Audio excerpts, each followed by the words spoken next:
बिस्मिल्लाहिर्रहमानिर्रहीम। अच्छा स्टूडेंट्स, तो हमारा टॉपिक ऑफ डिस्कशन जो है वो gastro retentive drug delivery system है। मींस हमारा टॉपिक ऑफ डिस्कशन जो है वो novel oral drug delivery system है। उसमें से फिर एक टाइप जो हमने नोवल ओरल को क्लासीफाई किया, उसमें से पहली टाइप जो है वो gastro retentive drug delivery system है।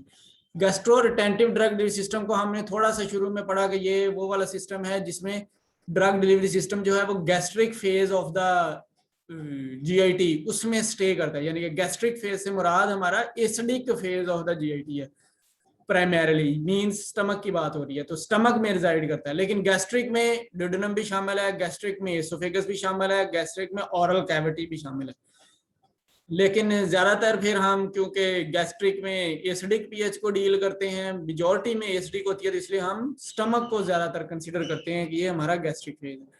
तो अगर कोई सिस्टम जो है वो गैस्ट्रिक के अंदर रिटेन कर जाए, यानी कि वो स्टमक के अंदर रिटेन कर जाए या इसोफेगस में रिटेन कर जाए या फिर अल्टरनेटिवली वो ड्यूडेनम में रिटेन कर जाए, तो ऐसा सिस्टम गैस्ट्रो रिटेंटिव कहलाएगा। एंड सिमिलरली ये वाला सिस्टम हमने कहा है कि ये थर्ड जनरेशन सिस्टम के बाद है, यानी कि थर्ड जनरेशन की सारी प्रॉपर्टीज इसमें इंक्लूडेड है। मींस ये सस्टेन रिलीज या कंट्रोल रिलीज भी है, नंबर 1, एंड नंबर 2 ये फिर टारगेटेड भी है, गैस्ट्रिक पोर्शन में टारगेटेड है। तो गैस्ट्रिक की लोकल डिजीजेज जो गैस्ट्रिक कैंसर्स हैं उनको ट्रीट करने के लिए यूज होता है। सिमिलरली ये उन ड्रग्स के लिए यूज होता है जो कि डिग्रेड कर जाती हैं in the latter part of the GIT, या उनके लिए यूज होता है जो कि अब्जॉर्प्शन सिर्फ और सिर्फ फर्स्ट पार्ट में शो करती हैं, उसके बाद आगे उनकी अब्जॉर्प्शन नहीं होती। तो ऐसा सिस्टम हमारा जीआरडीडीएस है। तो जीआरडीडीएस को वेरियस सिस्टम्स में क्लासिफाई किया गया है, कुछ ऑब्सलीट हो गए हैं इनमें से और अब कुछ जो हैं वो एग्जिस्ट करते हैं। तो हम एक दफा जरा देख लें कि कौन कौन से जीआरडीडीएस होते हैं। तो सबसे जो रिनाउंड सिस्टम है जीआरडीडीएस का वो लो डेंसिटी सिस्टम, या उसको हम फ्लोटिंग ड्रग डिलीवरी सिस्टम कहते हैं। यहाँ दो जगहों पे लिखा हुआ है लेकिन एक्चुअली ये सेम लो डेंसिटी सिस्टम कहा जाता है उसको, या फ्लोटिंग, यानी कि जिसकी डेंसिटी लोअर हो जाएगी then the density of the gastric fluid, जो कि हमारा बॉडी में HCl मीडिया है और उसमें फिर कुछ प्रोटीन्स का लेवल भी है, फैट्स का लेवल भी है। वो उससे जब उसकी डेंसिटी तकरीबन 1.041 से लेके 1.3 तक होती है। तो अगर हमारा सिस्टम 1.04 डेंसिटी से कम, यानी वाटर की होती है 1 तकरीबन, तो अगर वो वाटर की डेंसिटी से कम है तो वो लो डेंसिटी सिस्टम कहलाएगा और वो फिर फ्लोट करना शुरू हो जाएगा at the surface of the gastric fluid in the stomach, तो उसको हम फ्लोटिंग कहेंगे। इसके अलावा जो सेकंड रिनाउंड सिस्टम है उसको हम म्यूकोएडहेसिव ड्रग डिलीवरी सिस्टम कहते हैं। म्यूकोएडहेसिव ड्रग डिलीवरी सिस्टम में ये है कि ये म्यूकस मेम्ब्रेन को, म्यूको से वर्ड से लिखा गया है, तो म्यूकस मेम्ब्रेन के साथ ये एडहियर कर जाता है, अटैच कर जाता है। तो ये जब म्यूकस मेम्ब्रेन जो कि स्टमक की वाल्स के ऊपर है उसके साथ ये एडहियर कर जाएगा तो ये फिर म्यूकोएडहेसिव हो जाएगा और ये रिटेन रहेगा विद इन द जीआईटी। अच्छा, इसके अलावा एक अप्रोच है जिसको हम हाई डेंसिटी सिस्टम कहते हैं। हमने ये भी देखा है कि अगर एक सिस्टम लो डेंसिटी है तो वो ऊपर फ्लोट कर सकता है, लेकिन अगर एक सिस्टम की डेंसिटी ज्यादा हो जाए तो वो फिर नीचे सेडिमेंट कर सकता है।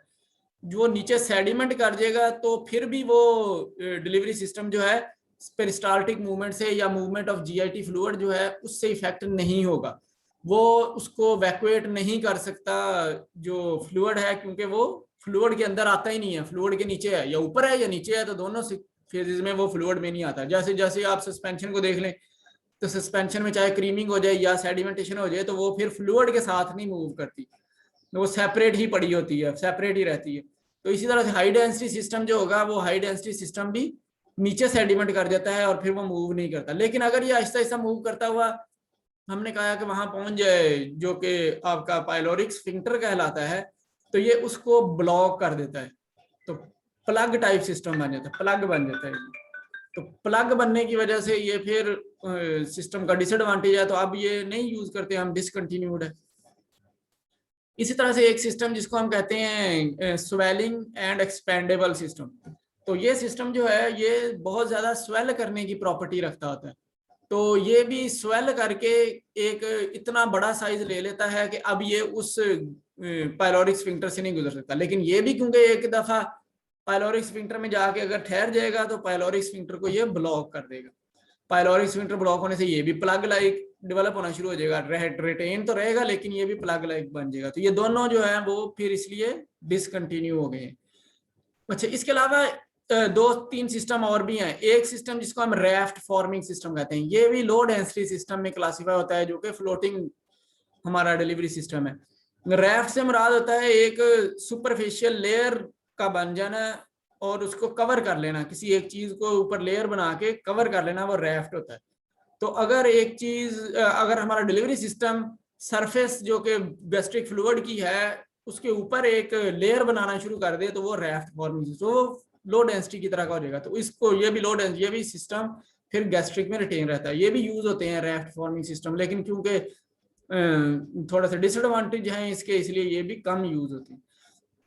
अच्छा, एक जो कि सिस्टम फिर यूज होता है वो सुपर पोरस हाइड्रोजेल यूज होते हैं।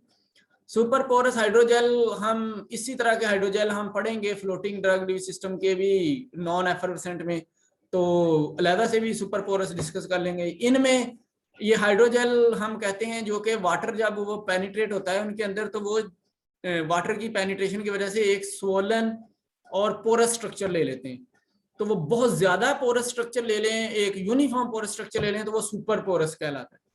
तो ऐसा हाइड्रोजेल जो कि वाटर में जब हम यानी कि जीआईटी में डालेंगे तो वो एक पोरस नेचर ले ले और स्वेल कर जाए और पोरस नेचर ले ले, तो ऐसा सिस्टम भी फिर इवैक्यूएट नहीं हो सकता फ्रॉम द जीआईटी, क्योंकि उसका साइज बड़ा हो जाएगा। और क्योंकि हाइड्रोजेल होता है तो हाइड्रोजेल में कुछ इलेक्ट्रॉन भी होते हैं ऑन द सरफेस, तो वो बॉन्ड भी बना सकता है म्यूकस के साथ। सिमिलरली इसके अंदर इसकी एडहेसिव प्रॉपर्टी भी होती है, तो ये म्यूकस के साथ एडहियर भी कर सकता है, तो ये म्यूको एडहेसिव में भी क्लासीफाई होता है। तो अलहदा से भी फ्लोटिंग में भी क्लासीफाई होता है, तो इसलिए अलहदा लिखा है कि क्योंकि दोनों में क्लासीफाई होता है तो इसको अलहदा ही लिखा जाएगा, सुपर पोरस हाइड्रोजेल कहलाता है। अच्छा, एक सेल्फ अनफोल्डिंग या एक्सपेंडेबल सिस्टम, सेल्फ अनफोल्डिंग या सेल्फ एक्सपेंडेबल सिस्टम होता है। सेल्फ अनफोल्डिंग से मुराद है कि ये कोई ना कोई शेप गेन कर लेगा, जैसे ही वाटर के अंदर आएगा, जीआईटी फ्लूइड में आएगा, तो ये जीआईटी फ्लूइड में फिर किसी ना किसी एक शेप का बन जाएगा, और वो शेप जो है वो प्लग भी नहीं बनती, और वो शेप जो है वो किसी रिसेप्टर को भी बाइंड कर सकती है, और वो शेप कुछ ऐसी है कि वो बॉडी से जीआईटी से एलिमिनेट नहीं हो सकती, ये यानी कि वो उस पायलोरिक स्फिंक्टर से गुजर नहीं सकती। तो ऐसा सिस्टम सेल्फ अनफोल्डिंग, इसमें हमारे जो ओरल ऑस्मोटिक पंप हैं वो भी इसी में क्लासीफाई होते हैं। प्राइमरीली तो क्लासीफाई नहीं होते, लेकिन हम कह सकते हैं वो भी सेल्फ अनफोल्डिंग सिस्टम, क्योंकि वो भी, उसमें भी एक जो सॉल्ट स्लीव है वो वाटर लेती रहती है और वो ऑस्मोटिक प्रेशर बढ़ा देती है और सिस्टम फूल जाता है, बड़ा हो जाता है, अनफोल्ड होके एक साइज ले लेता है, तो वो फिर एक साइज लेने की वजह से वो भी गैस्ट्रो रिटेंटिव हो जाता है। तो इस तरह का सेल्फ अनफोल्डिंग, इसको जरा पिक्टोरियल देख लेते हैं अगर हम, तो पिक्टोरियल में आप देखें तो ये आपका स्टमक है, और ये जो एक ब्लू लाइन लगी हुई है, ये ब्लू लाइन हमने उसकी जो गैस्ट्रिक फ्लूइड है उसकी अपर सरफेस दिखाई है। अब अगर एक फ्लोटिंग सिस्टम होगा तो ये हमारा एक, हमने डिलीवरी सिस्टम दिया है, तो वो ये इस लेयर के ऊपर फ्लोट करना शुरू हो जाएगा, यानी कि वो उसकी डेंसिटी इससे कम होगी तो वो इसके अंदर नहीं जा सकता, तो वो इसके सरफेस पे आ जाएगा। अगर ये म्यूकोएडहेसिव होगा तो ये फिर इस तरह म्यूकस मेम्ब्रेन, क्योंकि इनकी स्टमक की ऐसे वॉल्स के साथ साथ है, तो वो उनके साथ कोई बॉन्ड बनाए या फिर वो किसी भी तरह उनके साथ सेल्फ एडहियर करे, वो एडहेसिव हो सकता है, तो वो बायोएडहेसिव या म्यूकोएडहेसिव बन जाए। इसी तरह कोई सिस्टम इतना एक्सपैंड कर दे, जैसे ये आपको नजर आ रहा है कितना बड़ा हो गया और पायलोरिक स्फिंक्टर इतना है, तो ये फिर सिस्टम इसमें से पास नहीं कर सकेगा, तो ये स्वेलिंग एंड एक्सपेंडेबल सिस्टम हो जाएगा और ये फिर इसको इवैक्यूएट नहीं कर सकता। इसी तरह से एक सिस्टम जैसे ये फ्लोट कर रहा है, तो एक सिस्टम नीचे यहाँ से एसोफेगस से आया और नीचे बिल्कुल यहाँ गिर गया क्योंकि इसकी डेंसिटी ज्यादा थी, तो ये फ्लो इस तरह होता है, ये ऊपर को जाके फ्लो हो रहा होता है, तो ये इस तरह फ्लो चलता है, ये नीचे से उसको ऊपर उठाने के काबिल नहीं होता, तो ये लो हाई डेंसिटी सिस्टम भी यहाँ से ऊपर नहीं जा सकता। अच्छा, और एक ये सिस्टम जो हमने पीछे पढ़ा है कि वो सिस्टम जो कि मॉडिफाई कर लेता है अपनी शेप को, अनफोल्डिंग सिस्टम।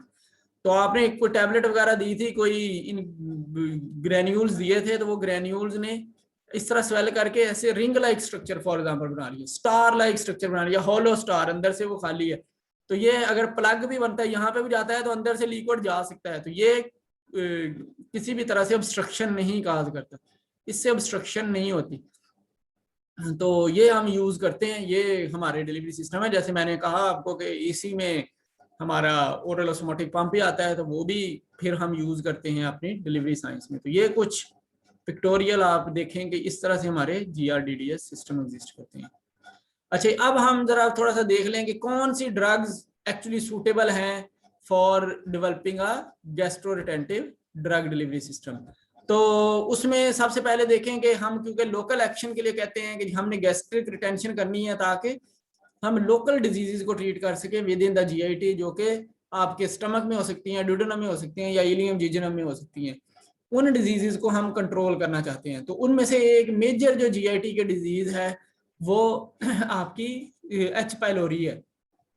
तो H पाइलोरी जो है वो क्योंकि रिजाइड ही करता है इसी GIT के स्टमक के अंदर होता है और स्मॉल ड्यूडेनम में होता है, तो उसको फिर किल करने के लिए हमें स्टमक के अंदर ड्रग्स को, लोकली ड्रग्स को हमें उसके अंदर रिटेन करना पड़ता है।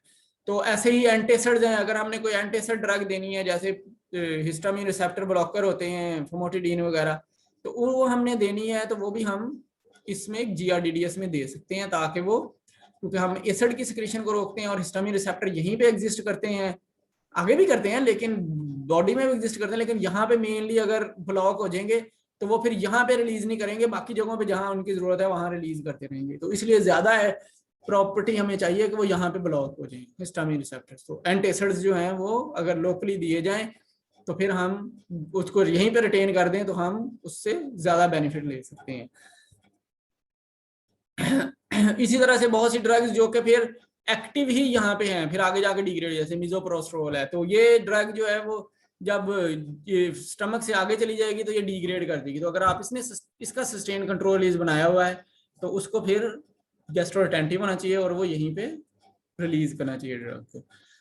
अच्छा, उसके अलावा फिर वो ड्रग्स जो कि अब्जॉर्ब यहाँ से होती हैं, स्टमक से होती हैं, तो पेनिसिलिन्स के बारे में हम कहते हैं, पेनिसिलिन, सेफेलोस्पोरिन जो हैं वो एसिडिक pH से ज्यादा होती हैं, पेनिसिलिन ज्यादा और ये बाकी सेफेलोस्पोरिन उसके बाद।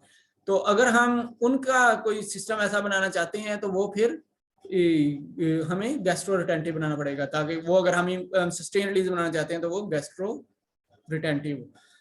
और भी, ये तो सिर्फ एक अमोक्सिसिलिन की एग्जांपल दे दी, और भी एसिडिक नेचर की जो ड्रग होती है वो बेसिक कंडीशन में जाकर डिग्रेड कर देती है और उसकी अब्जॉर्प्शन साइट ही सिर्फ और सिर्फ एसिडिक मीडिया होती है, एसिडिक फेज होती है। तो वो भी यहाँ पे हम इसके लिए GRDDS बना सकते हैं। अच्छा, ऐसी ड्रग जो कि फिर अल्कलाइन pH पे जाके सॉल्युबल ही नहीं होती या न्यूट्रल pH पे जाके सॉल्युबलाइज ही नहीं होती, तो वो ड्रग्स भी फिर गैस्ट्रोरिटेंटिव होनी चाहिए, या वो गैस्ट्रोरिटेंटिव होनी चाहिए, इमीडिएट रिलीज होनी चाहिए। जैसे फ्रोसिमाइड ड्रग है, डायजिपाम है, वरापामिल है, इस तरह की ड्रग्स जो हैं ये अल्कलाइन pH पे सॉल्युबल नहीं है, तो ये अगर हम सस्टेन रिलीज बना देंगे और वो चली जाएगी अल्कलाइन pH के ऊपर, तो जितनी ड्रग अल्कलाइन pH पे पहुंच जाएगी उतनी फिर ड्रग वहां से डिसॉल्व नहीं होगी और वो फिर सिस्टमिक सर्कुलेशन का पार्ट नहीं बनेगी।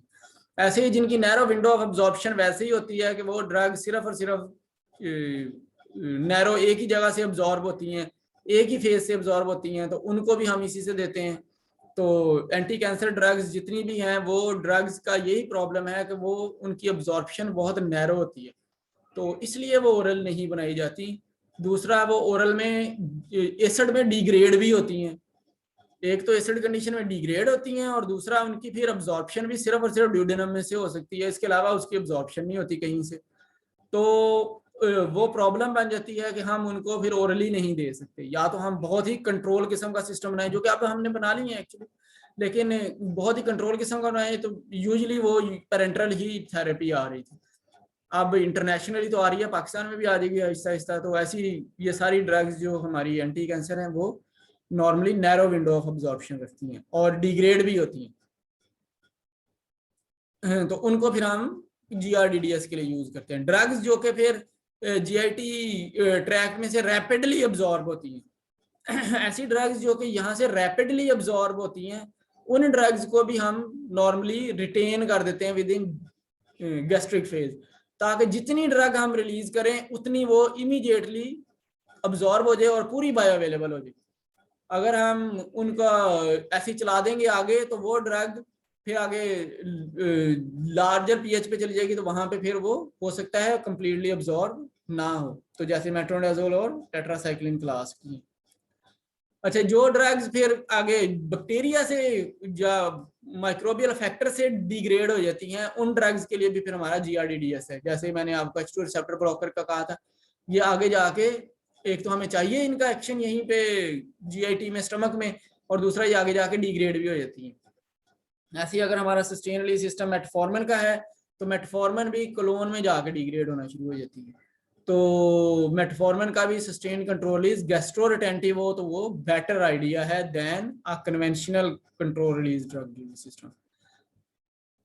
अच्छा, ऐसी ड्रग्स जो कि फिर कोलोनिक माइक्रोब्स को ही किल कर देती हैं, यानी कि एंटीबायोटिक्स जैसे होती हैं तो वो कोलोनिक माइक्रो ऑर्गेनिज्म को किल कर देती हैं, तो वो अगर हम कंट्रोल रिलीज दे देंगे और वो जाके ड्रग को रिलीज करना शुरू हो जाएगा at a control dose in the colon, तो वो फिर ज्यादा डेडली हो जाएगा फॉर कोलोनिक माइक्रोब्स, तो जो कि हमें मेटाबॉलिज्म में हेल्प करते हैं, हमारी डाइजेशन में हेल्प करते हैं, तो ये उसको तो खत्म कर देगा।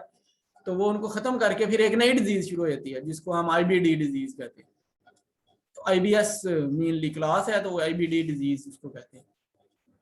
इरिटेशनल बाउल सिंड्रोम डिजीज है, तो इन्फ्लेमेटरी बाउल डिजीज जो है वो IBD होती है, तो IBD जनरेट कर देते हैं। तो ऐसा नहीं होना चाहिए ना कि हमारा फिर एक सस्टेन सिस्टम जो है वो कोलोन के माइक्रो ऑर्गेनिज्म तक पहुंच जाए और वो उनको किल कर दे, तो उनको या तो इमीडिएट रिलीज होना चाहिए या फिर उनको गैस्ट्रो रिटेंटिव होना चाहिए।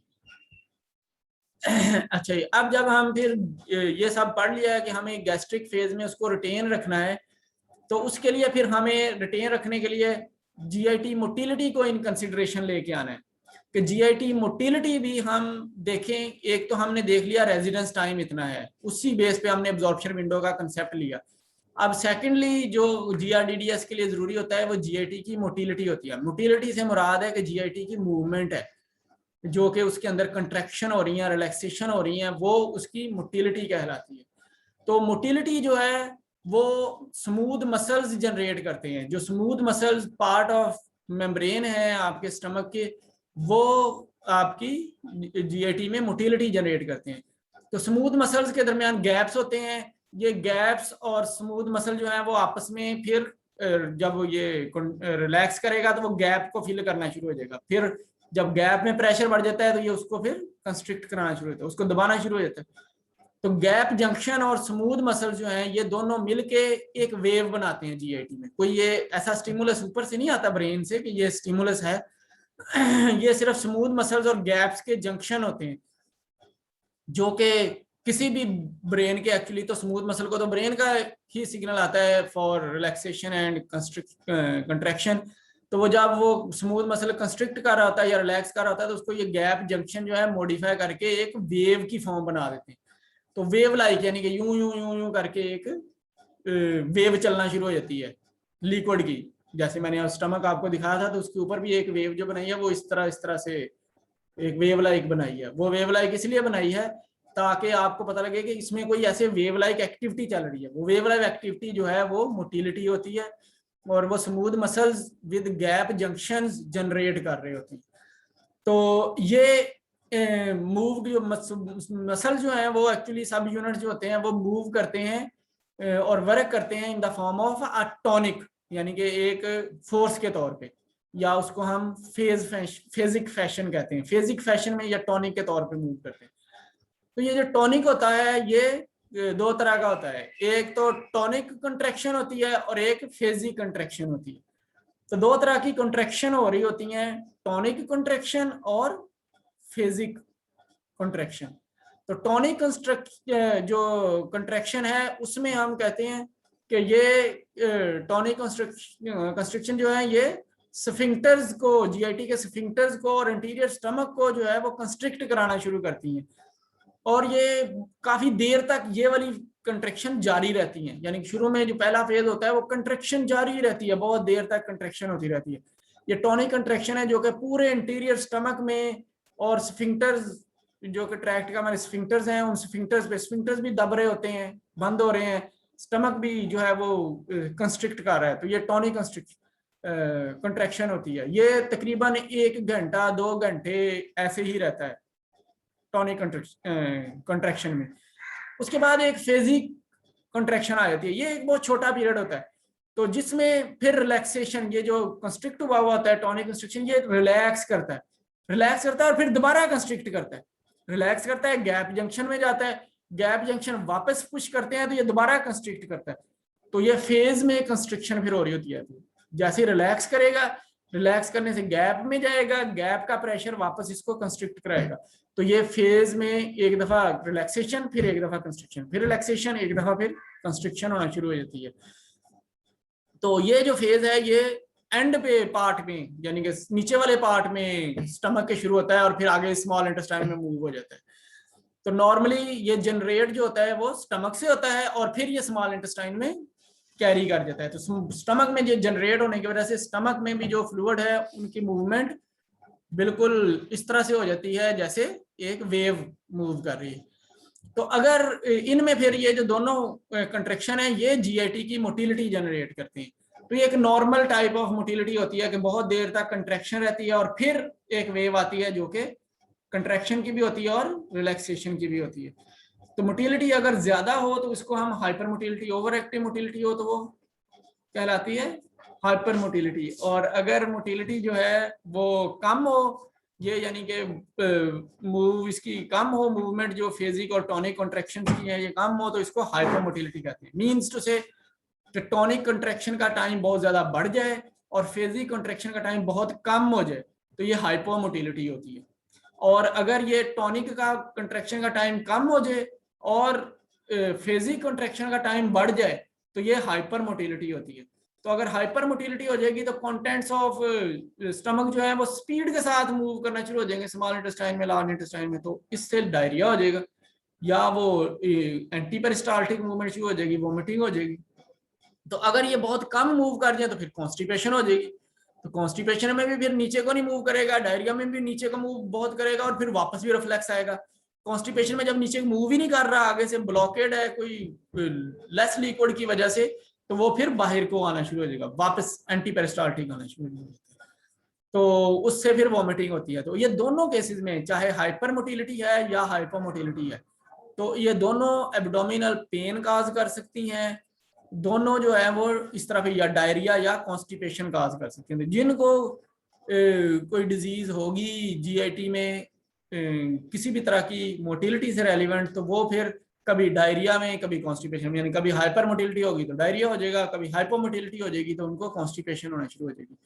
और कोई भी चीज जब इंजेस्ट करेंगे तो वो फिर एंटी पेरिस्टाल्टिक मूवमेंट की तरफ जाएगा या चलते फिरते उनको फिर एब्डोमिनल पेन फील होगी। तो ये बिल्कुल डायरेक्टली डिजीज है जो कि जीआईटी मोटिलिटी की डिजीज है। तो मोटिलिटी को रेगुलर करने के लिए हमें उसको ट्रीट करना चाहिए। अच्छा, अब हम आ जाते हैं, बात करते हैं जरा एक स्टेट की जिसको हम फास्टिंग स्टेट कहते हैं। यानी कि हमने रात का खाना खाया हुआ था, पूरी रात जो चली है ये फास्टिंग स्टेट की है। फिर हमने खाना खाया 2 घंटे में वो तकरीबन सारा स्टमक इवैक्यूएट कर गया, तो फिर ये फास्टिंग स्टेट शुरू हो जाती है। तो फास्टिंग स्टेट में जो मूवमेंट होती है वो ज्यादा आइडेंटिफाई की जा सकती है, फीडिंग स्टेट में वो मूवमेंट स्लो हो जाती है, यानी कि ऑटोमेटिकली हाइपोमोटिलिटी हो जाती है जब फीडिंग स्टेट होती है। लेकिन जब एक फास्टिंग स्टेट है तो आप उस वक्त हम चेक कर सकते हैं कि जीआईटी हाइपर मोटिलिटी पे है या जीआईटी हाइपोमोटिलिटी पे है। फीडिंग पे तो वो ऑटोमेटिकली हाइपोमोटिलिटी पे होता है। तो फास्टिंग स्टेट को अगर हम देखें तो फास्टिंग स्टेट में जो मसल के पैटर्न है वो हम नोट कर सकते हैं कि वो एक definite type of muscle pattern होते हैं, जिनमें अगर हम देखें तो करंट भी होता है, इलेक्ट्रिकल एक्टिविटी होती है, इलेक्ट्रिकल मूवमेंट हो रही होती है। तो वो इलेक्ट्रिकल मूवमेंट मसल्स को कंस्ट्रिक्ट करा रही होती है टॉनिक कंट्रैक्शन में। वो जो कंट्रैक्शन होती है वो इलेक्ट्रिकल होती है क्योंकि सिग्नलिंग हमारी बॉडी में इलेक्ट्रिकली मूव करती है। तो ये जो इलेक्ट्रिकल एक्टिविटी होती है इसको हम माइग्रेटिंग मोटर कॉम्प्लेक्स कहते हैं, एमएमसी के नाम से हम इसको लिखते हैं। तो फास्टिंग स्टेट पे अगर हम देखें तो जीआईटी किसी एक डेफिनेट पैटर्न में मूव कर रहा होता है जो कि मोटिलिटी कहलाता है। इस मोटिलिटी को हम, इस पैटर्न्स को जो कि वेव्स ऑफ इलेक्ट्रिकल एक्टिविटी होती हैं, वो माइग्रेटिंग मोटर कॉम्प्लेक्स कहलाता है या एमएमसी कहलाता है। तो ये एमएमसी है जो कि एक्चुअली रिस्पॉन्सिबल है पेरिस्टाल्टिक वेव्स का, यानी कि वो पेरिस्टाल्टिक से मुराद है कि वो स्टमक से जनरेट होती हैं और वो इंटेस्टाइन की तरफ, स्मॉल इंटेस्टाइन की तरफ मूव कर रही है, कंटेंट्स को इवैक्यूएट करने के लिए चल रही है, तो ये पेरिस्टाल्टिक है। तो पेरिस्टाल्टिक वेव्स जो हमारी जीआईटी में होती हैं वो माइग्रेटिंग मोटर कम्प्लेक्स से जनरेट होती हैं। तो ये फिर फैसिलिटेट करता है कि जो कंटेंट्स स्टमक के अंदर डाइजेस्ट नहीं किए जा सके उनको फोर्स कर दिया जाए स्टमक से स्मॉल इंटेस्टाइन में, इसी तरह फिर स्मॉल इंटेस्टाइन से उनको फोर्स कर दिया जाए थ्रू इलियोसिकल स्फिंक्टर, जो कि इलियम हमारी जो कि लास्ट फेज है स्मॉल इंटेस्टाइन का, और सीकम जो कोई कोलोन का फर्स्ट फेज है, कोलोन को स्मॉल इंटेस्टाइन से जोड़ने वाला फेज है जो कि सीकम कहलाता है।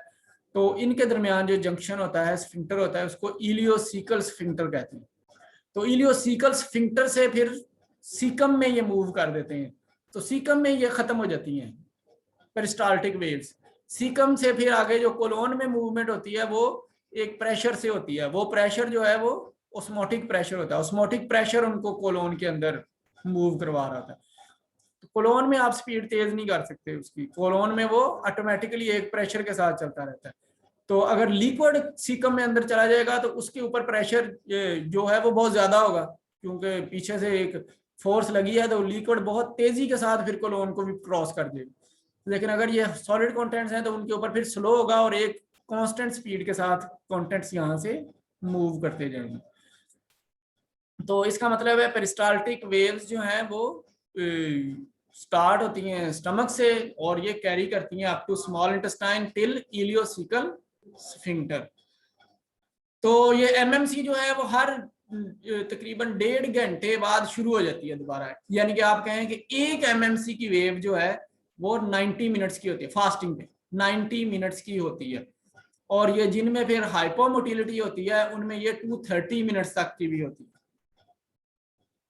तो इस फेज को जिसमें एमएमसी 90 से 230 मिनट्स तक एग्जिस्ट करता है, ये मोटर कम्प्लेक्स एग्जिस्ट करता है, पेरिस्टाल्टिक वेव एग्जिस्ट करती हैं between 90 minutes to the 230 minutes, तो उसको हम कहते हैं इंटर डाइजेस्टिव, यानी कि 2 दफा फीडिंग के दरमियान इंटर डाइजेस्टिव फेज, यानी कि ये फास्टिंग स्टेट है जो कि एक डाइजेशन से दूसरे डाइजेशन के दरमियान। तो यही जो जब वेव चलती है तो ये वेव आपको फील करवाती है, हंगर फील करवाती है, या रंबलिंग एक्सपीरियंस जो होता है जिसमें आप कहते हैं कि मुझे खूह पड़ रही है, जिस्म में या स्टमक में खूह पड़ना, ये रंबलिंग होता है। तो ऐसी सेंसेशन जिसमें आपका दिल करता है कि फीड किया जाए, ये पेट बिल्कुल खाली है, वो एमएमसी जनरेट कर रही होती है। वो जब एमएमसी 2 या 3 दफा रन कर चुकी होती है फास्टिंग में, तो फिर आपको ये रंबलिंग्स जो है वो फील होना शुरू हो जाती है। तो ये एमएमसी का काम है। तो एमएमसी फास्टिंग के ऊपर इतने देर तक काम करती है। तो अच्छा, दूसरा इसका काम ये है कि ये इसलिए चलती रहती है, हर 90 मिनट के बाद ये दोबारा शुरू हो जाती है और कंटेंट्स को इवैक्यूएट करती है।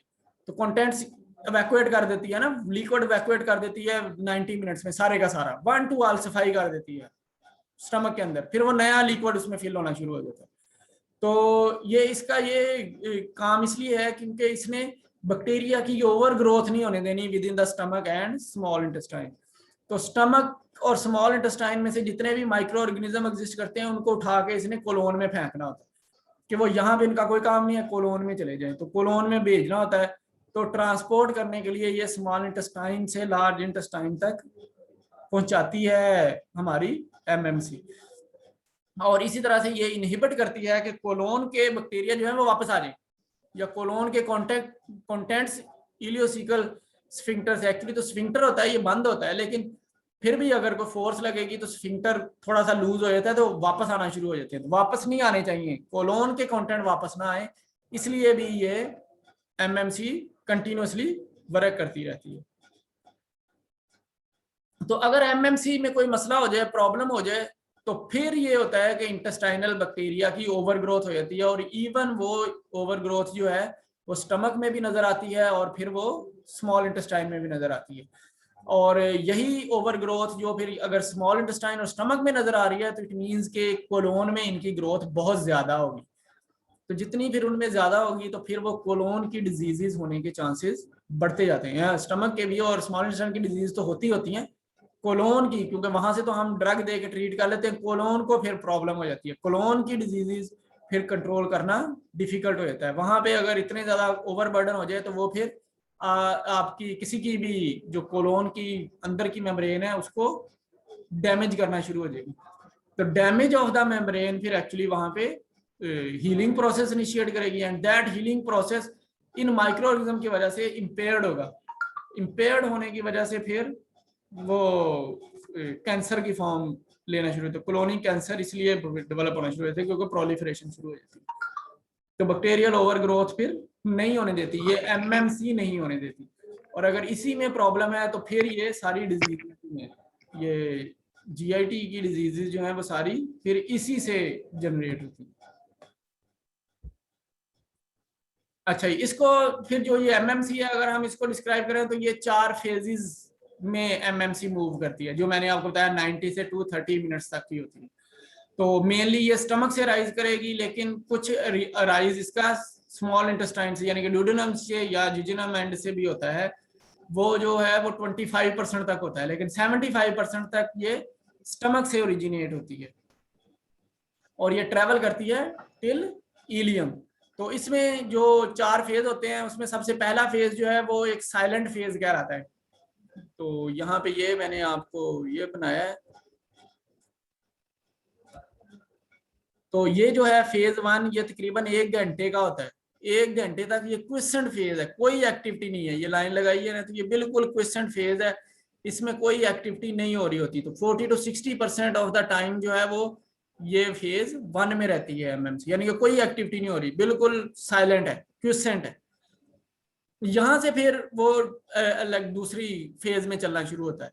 तो दूसरा फेज जो है वो इतना बड़ा तो नहीं होता, यानी कि वो 1 घंटे तक का, वो तकरीबन 20 मिनट से 30 मिनट तक का होता है, आधे घंटे का होता है फेज 2, जिसमें फिर ये बढ़ना शुरू हो जाता है, इलेक्ट्रिकल एक्टिविटी बढ़ना शुरू हो जाती है, या एक्शन पोटेंशियल इसको क्या बढ़ना शुरू होता है, स्मूथ मसल की कंट्रैक्शन बढ़ना शुरू हो जाती है। तो स्मूथ मसल कंट्रैक्ट करना शुरू हो जाते हैं, तो ये इस तरह से ये सिग्नल आना शुरू हो जाते हैं कि यहाँ पे कंट्रैक्शन हो रही है। तो ये जब कंट्रैक्शन होती है तो जो म्यूकस मेम्ब्रेन के पोर्स हैं उनमें से म्यूकस सिक्रीट होना शुरू हो जाता है। तो मेम्ब्रेन में से म्यूसन सिक्रीट होती है, एक्चुअली वो फिर वाटर आगे प्रेजेंट होता है, वो वाटर के प्रेजेंट की वजह से जेल लाइक मटेरियल बनती है, और जेल लाइक मटेरियल फिर इसी की सरफेस के ऊपर कोट होना शुरू हो जाता है। एडहेसिव होता है तो वो इसी के ऊपर कोट होना शुरू हो जाता है। तो वो कोट होके इसको एसिड से प्रोटेक्ट करता है वो जब ये कंट्रैक्शन होती है। तो ये सिंपल कंट्रैक्शन है, कंट्रैक्शन ही रहती है, बाइल भी इसी वक्त ही सिक्रीट होती है, इस तरह म्यूकस भी, म्यूसन भी इसी वक्त ही सिक्रीट होती है। तो ये फिर उसके बाद नेक्स्ट फेज में तीसरे फेज में आ जाता है जो कि शॉर्टर फेज होता है। तो शॉर्टर फेज में अगर आप देखें तो ये शॉर्टर फेज जो कि थर्ड, वो कंट्रैक्शन का फेज है।